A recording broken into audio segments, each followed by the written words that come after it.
ने एक नए बयान से सियासत को गरमा दिया है। राहुल गांधी ने ऑपरेशन सिंदूर के बाद हुए सीज फायर पर सवाल खड़े कर दिए हैं। उन्होंने अमेरिकी राष्ट्रपति डोनाल्ड ट्रंप के दबाव में सीज फायर करने का आरोप लगाया है। ऑपरेशन सिंदूर पर तंज कसते हुए उन्होंने दावा किया कि अमेरिकी राष्ट्रपति डोनाल्ड ट्रंप के दबाव में भारत ने सीज फायर कर दिया। राहुल गांधी ने कहा कि अमेरिकी राष्ट्रपति ट्रंप का एक फोन आया और नरेंद्र मोदी ने सरेंडर कर दिया। यही बीजेपी और आरएसएस का कैरेक्टर है, ये हमेशा झुकते हैं। इन पर थोड़ा सा दबाव डालो, थोड़ा सा धक्का मारो, डर के भाग जाते हैं ये लोग। जैसे उधर से ट्रंप ने एक इशारा किया, फोन उठाया, कहा मोदी जी क्या कर रहे हो?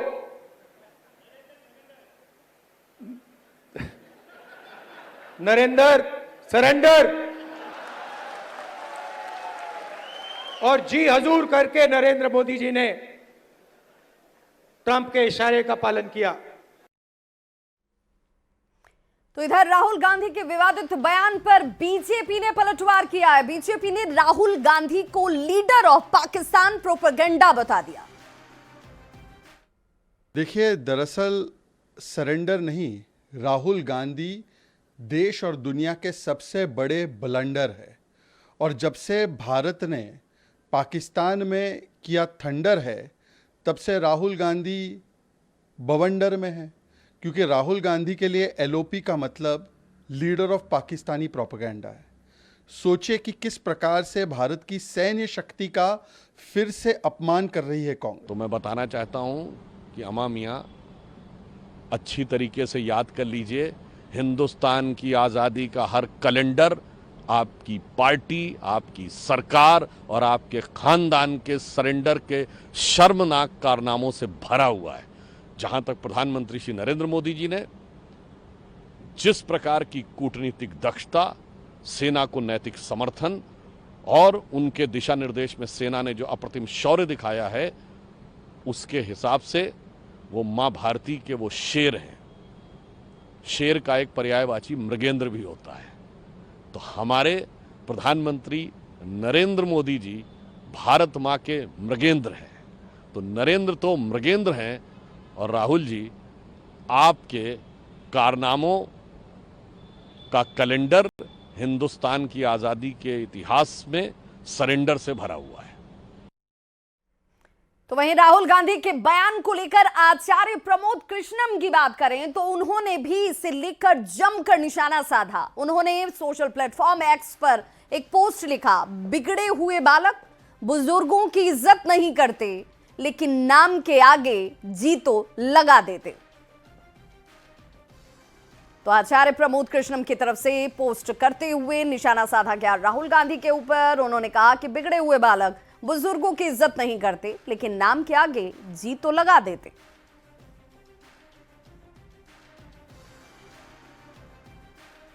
तो राहुल गांधी का बयान आता और उस बयान के बाद बीजेपी सांसद सुधांशु त्रिवेदी ने क्या कुछ कहा है वो भी हम आपको सुनाते हैं। एक तरफ भारत के भेजे गए सर्वदलीय प्रतिनिधि मंडल के तमाम पार्टियों के सांसद, जिसमें कांग्रेस के सांसद भी शामिल हैं, वे दुनिया के अलग अलग देशों में भारत के पक्ष को बड़ी गंभीरता के साथ और पूरे राष्ट्र की एकजुटता के साथ रखकर वापस आ रहे हैं। तो वहीं दूसरी तरफ कांग्रेस नेता प्रतिपक्ष राहुल गांधी निहायत ओछी असरहीन बातें करके विश्व को यह बता रहे हैं कि नेता प्रतिपक्ष का पद पाने के बाद भी उनके अंदर गंभीरता और नेता प्रतिपक्ष की जो परिपक्वता होती है उसका घोर अभाव है।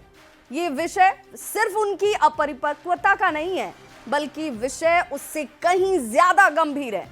मैं कांग्रेस पार्टी से ये पूछना चाहता हूं कि आपने सरेंडर शब्द बोलकर सेना का अपमान किया या नहीं किया? इस बात पे आश्चर्य हो रहा है कि अभी तक कांग्रेस के नेता पाकिस्तानी मीडिया में सुर्खियां बटोरने में लगे हुए थे। पाकिस्तानी संसद में उनके बयान कोट किए जा रहे थे। राहुल गांधी जी का नाम तो और बयान तो भारत के विरुद्ध पाकिस्तान अपने डोजियर में यूज कर चुका है, परंतु पहली बार राहुल गांधी जी ने ऐसा बयान दिया है जो पाकिस्तान के सेना प्रमुख ने भी नहीं बोला, पाकिस्तान के किसी आतंकी संगठन ने भी नहीं बोला, मौलाना मसूद अजहर ने भी नहीं बोला और हाफिज सईद ने भी नहीं बोला। इसमें से किसी ने यह शब्द नहीं बोला है कि भारत ने सरेंडर किया है, बल्कि उन लोगों ने अपनी अपनी तकलीफों का इजहार गाहे बगाहे किया है। अगर इसके बाद ये बोल रहे हैं तो मैं पूछना चाहता हूं, क्या आप उन नेताओं से एक कदम आगे जाना चाह रहे हैं?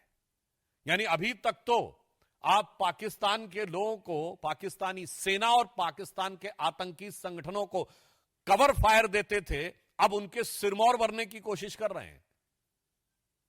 एक हिंदी में कहावत होती है, नया मुल्ला प्याज ज्यादा खाता है, मगर यहां गैर मुल्ला इस कदर प्याज खाने में लगा हुआ है कि उसे लग ही नहीं रहा है कि यह देश के स्वाभिमान और सेना के शौर्य और सेना का कितना भीषण अपमान कर रहा है।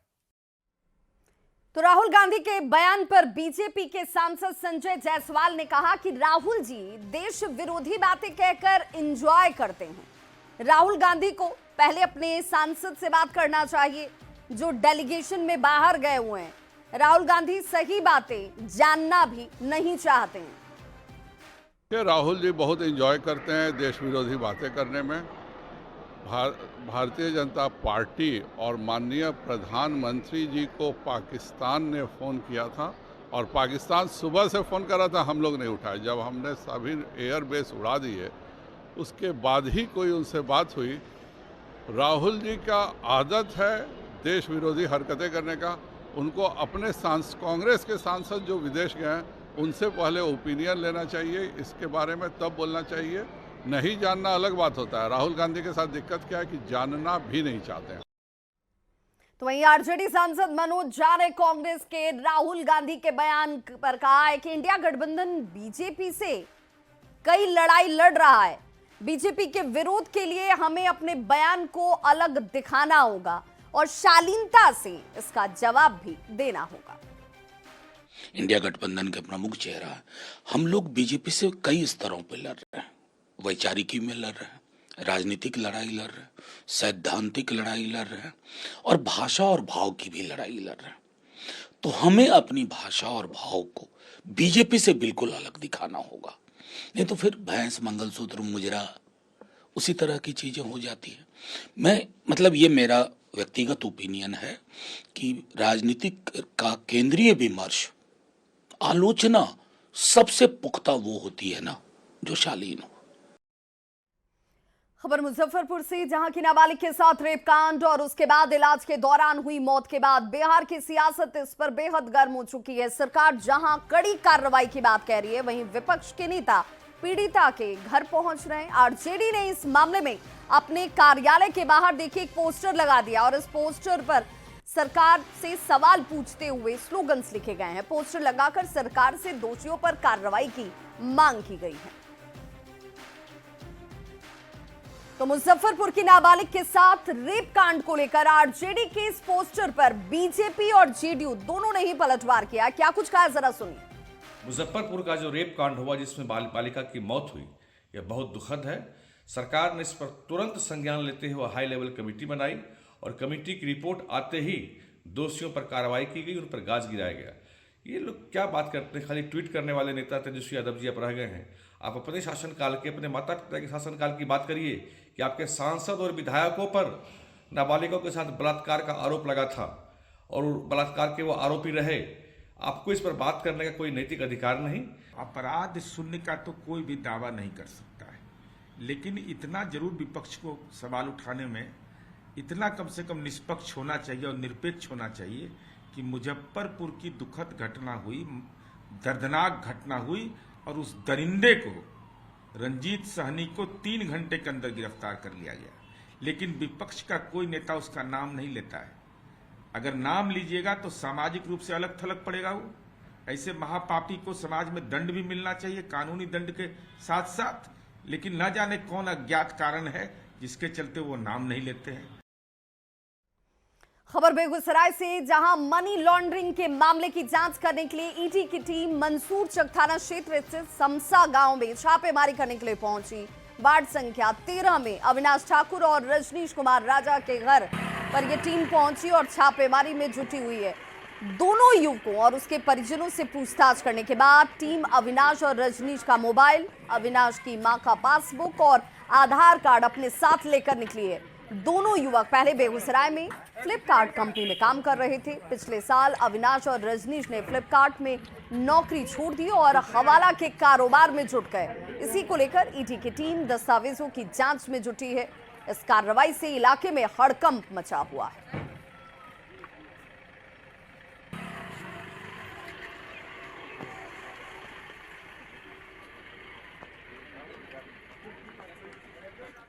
खबर आरा से, जहां गजराजगंज ओपी क्षेत्र के मोल नाचक गांव के पास सामाजिक तत्वों की तरफ से वाहन चेकिंग कर रही पुलिस की टीम के साथ भिड़ने की खबर सामने आई। इसके बाद किसी ने इसका वीडियो बनाया और इसे सोशल मीडिया पर डाल भी दिया गया, जिसके बाद ये वीडियो तेजी से वायरल हो रहा है।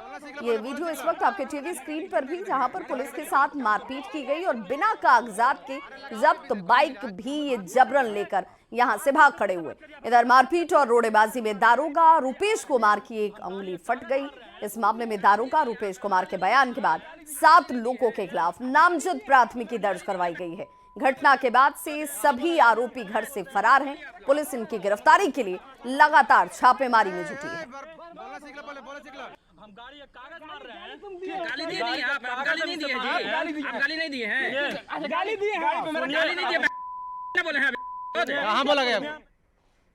अगली खबर कैमूर से, जहां नगर निगम ने अंबेडकर चौक से लेकर दुर्गा चौक तक अतिक्रमण को हटा दिया।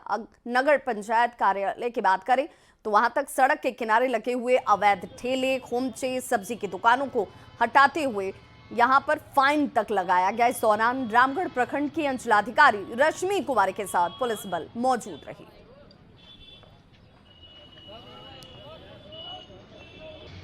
कि यदि पुनरावृत्ति की जाती है तो जितने भी यहाँ पे शॉपकीपर्स हैं सभी पर फाइन करते हुए इन सबका पुनः से अतिक्रमण हटाया जाएगा। आज जिन्होंने अतिक्रमण किया उनको फाइन भी करवाया गया? बिल्कुल बिल्कुल फाइन है। आपके सब्जी वाले पे, ठेला वाले पे, जितने भी आपके शॉपकीपर्स हैं जिन्होंने टेंट वगैरह ला करके अतिक्रमण कर रखा है उन पर फाइन भी लगा और उनका अतिक्रमण अभी हटाया जा रहा है।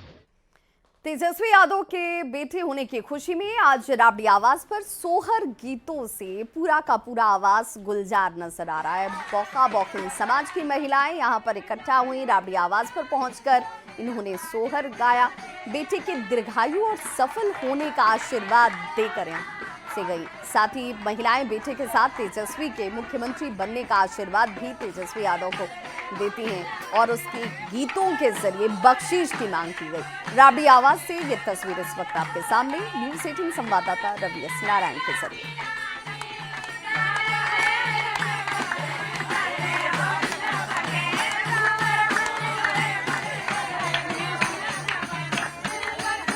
आवास पर इन दिनों गीत और गानों की गूंज सुनाई पड़ रही है।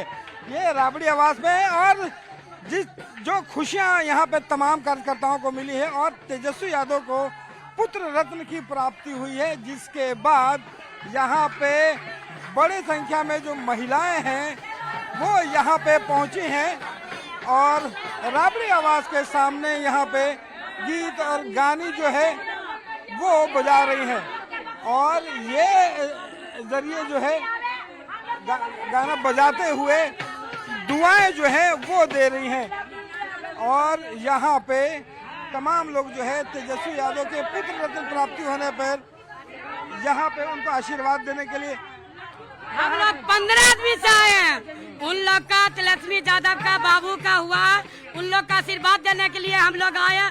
बक्को बकाने सोहर गाने के लिए आए हैं। हम लोग सोहर गाते हैं, हम लोग का दान चाहिए। बाबू हुआ, बड़ी खुशी की बात है। बड़ी दिन पर बाबू हुआ है, बहुत दिन पर बाबू हुआ है। ऐसे तो शादी कर लिए तेजस्वी यादव। यहाँ पे और क्या आशीर्वाद दे रही हैं? और यहाँ पर आशीर्वाद बाबू के दे रहे हैं और मुख्यमंत्री के दे रहे हैं कि हमको तेजस्वी यादव लालू जी मुख्यमंत्री बने। हम लोग दिल से दुआ दे रहे।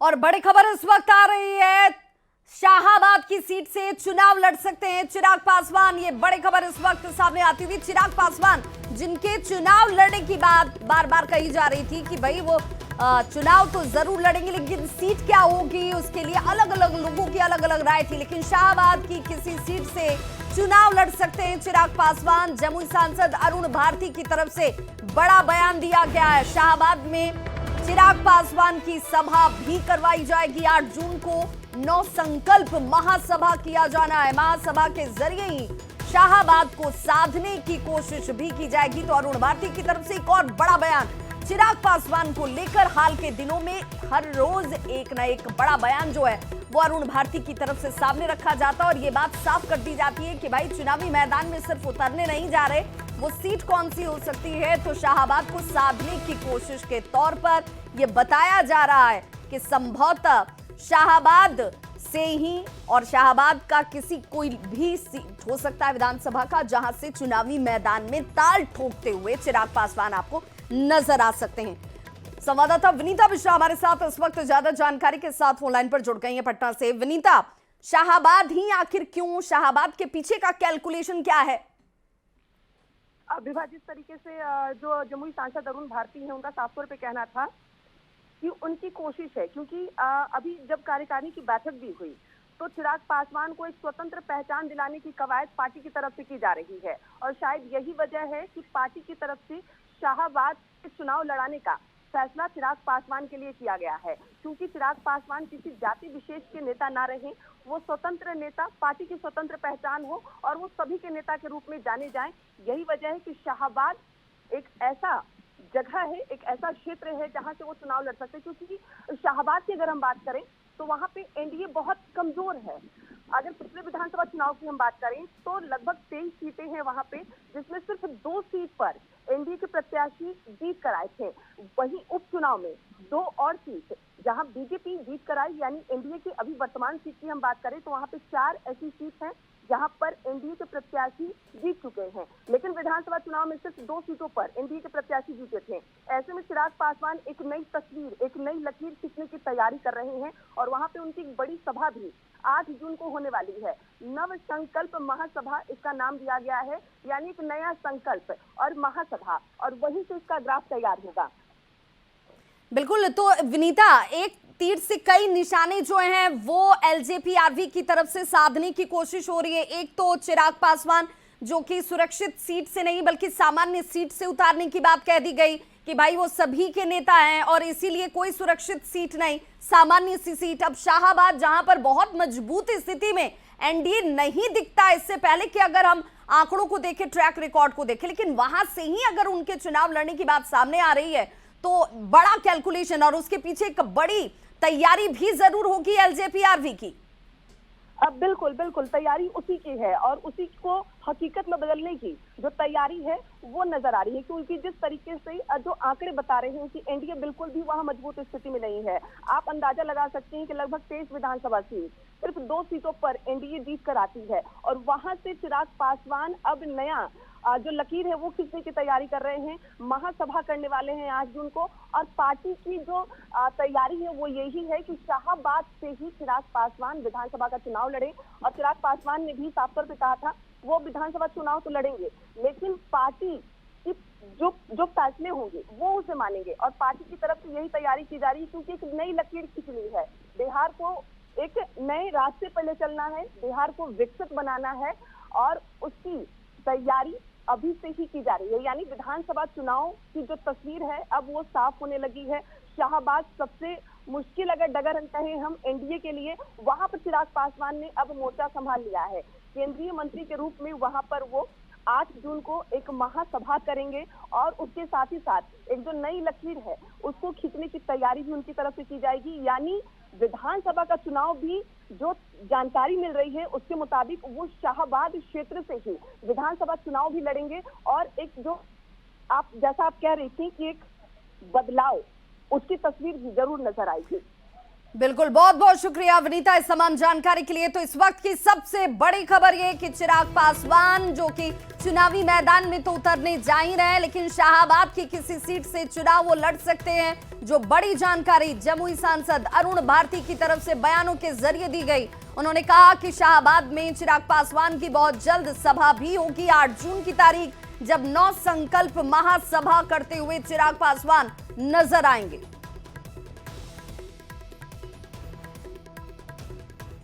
और अब बात बिहार के मुख्यमंत्री नीतीश कुमार की, जो आज बाढ़ अनुमंडल क्षेत्र में करोड़ों रुपए की लागत से बनी योजनाओं का उद्घाटन और शिलान्यास करने वाले हैं। बाढ़ थाना अंतर्गत अनुमंडलीय अस्पताल के उद्घाटन के साथ साथ अथमल गोला के करजान में प्रखंड के नए भवन का उद्घाटन भी मुख्यमंत्री की तरफ से किया जाएगा। अनुमंडलीय अस्पताल में 100 बेड के इस अस्पताल के निर्माण में तकरीबन 24 करोड़ 70 लाख के आसपास की लागत आई है। 6.5 एकड़ यानी कि तकरीबन 6.5 एकड़ में बने अनुमंडलीय अस्पताल के निर्माण में 18 महीने का वक्त लगा है। इस अस्पताल के निर्माण से अब मरीजों को पटना जाने की परेशानी से मुक्ति मिल जाएगी। वो यहीं पर अपना बेहतर इलाज करा पाएंगे, जिसका लंबा इंतजार यहां के लोगों ने किया है। सीएम के आगमन से लोगों के बीच खुशी का माहौल भी है। मुख्यमंत्री के साथ स्वास्थ्य मंत्री मंगल पांडे मौजूद होंगे, विधायक ज्ञानेंद्र सिंह ज्ञानू की मौजूदगी होगी। और इस खबर पर ज्यादा जानकारी दे रहे हैं न्यूज 18 संवाददाता अनिरुद्ध। मंत्री, कितना गौरव होगा बाढ़ का अस्पताल मिल रहा है? बाढ़ के लिए ये गौरवशाली क्षण है। आज तक जो भी लोग आते थे हॉस्पिटल तो सुविधा के अभाव में पटना जाते थे, लेकिन अब यह अस्पताल होने से बाढ़, मोकामा, बख्तियारपुर स्थानीय जितने भी क्षेत्र के लोग हैं उनका सारा सुविधा यहाँ उपलब्ध होगा। मुख्यमंत्री नीतीश कुमार आज बाढ़ को करोड़ों रुपए की योजना का सौगात देने वाले हैं। हमारे पीछे देख सकते हैं जो कई उद्घाटन का बैनर लगा हुआ है, डिस्प्ले बोर्ड लगा हुआ है। मुख्यमंत्री नीतीश कुमार आज करीब 3:30 बजे अथमल गोला पहुंचेंगे और अथमल गोला के बाद वो बाढ़ और बाढ़ के बाद फिर राणा बिघा पॉलिटेक्निक कॉलेज का उद्घाटन करेंगे। मुख्यमंत्री नीतीश कुमार बाढ़ अनुमंडलीय अस्पताल 100 बेड का जो निर्माण हुआ है उसका भी उद्घाटन करने पहुंचेंगे। सबसे पहले मुख्यमंत्री नीतीश कुमार अथमल गोला करजान पहुंचेंगे, जहां वो प्रखंड अंचल कार्यालय और अति पिछड़ा आवासीय विद्यालय का उद्घाटन करेंगे। उसके बाद मुख्यमंत्री राणा बिघा जाएंगे, जहां पॉलिटेक्निक कॉलेज बाढ़ वासियों को एक नई सौगात देंगे। और पॉलिटेक्निक कॉलेज का उद्घाटन करने के बाद मुख्यमंत्री सीधे पहुंचेंगे बाढ़, जहां 100 बेड का आधुनिक अस्पताल निर्माण होकर तैयार हो चुका है। आपको बताया जाए कि देखिए हमारे पीछे आप देख रहे हैं कि अंतिम चरण दिया जा रहा है मुख्यमंत्री के आगमन को लेकर। मुख्यमंत्री को शाम करीब 3:40 में अथमल गोला पहुंचना है और अथमल गोला पहुंचने के बाद मुख्यमंत्री सभी योजनाओं का उद्घाटन और शिलान्यास करेंगे। करीब बताया जा रहा है कि सैकड़ों करोड़ का योजना जो है आज शुभारंभ और शिलान्यास किया जाएगा। तो मुख्यमंत्री का ये जो आज कार्यक्रम है वो बाढ़ वासियों के लिए एक काफ़ी अच्छी सुखद पहल लेकर आ रही है। अनिरुद्ध, न्यूज़ 18 बाढ़। तो अपना बिहार के इस बुलेटिन में बस इतना ही, लेकिन न्यूज 18 बिहार झारखंड पर खबरों का सिलसिला लगातार जारी है।